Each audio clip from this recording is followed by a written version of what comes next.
David or DJ, he actually had us go to MedMen, and they hired a consultant, Dr. Dina. She also had a dispensary on Santa Monica Boulevard. So I had to go to those places and see how those things are stored. And we had the grow house as part of the the set. We built all those the marijuana plants, and that was an extraordinary amount of work.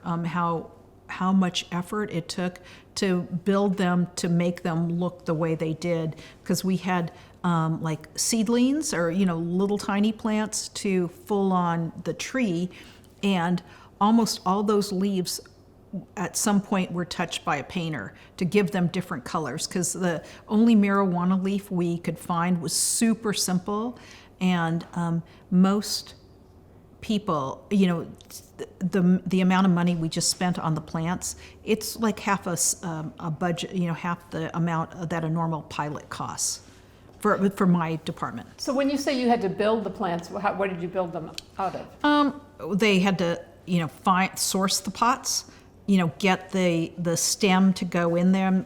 They glued on the leaves, so that it wasn't consistent.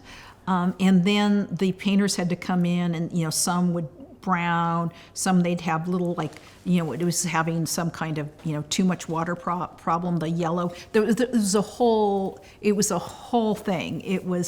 That took longer to build those plants than some of the sets. And what was the most valuable guidance that Dr. Dina gave you?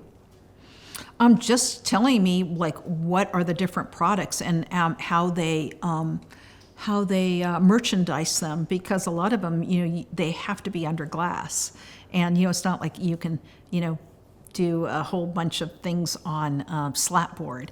There are only certain things can be on slat board. So it was a lot, and also there was very different her strategy of how she merchandises her products versus a MedMen. They were very different. Like one's supposed to be like the Apple Store, and then Dina's is much more old school. So we kind of went in between. There was really good things to take from both, and just I don't know if you've been into one, but they have these beautiful lucite containers, and the tops flip open. And then we would just put oregano or whatever, they thought looked the best. But, it's like being introduced to a whole new, all these new products.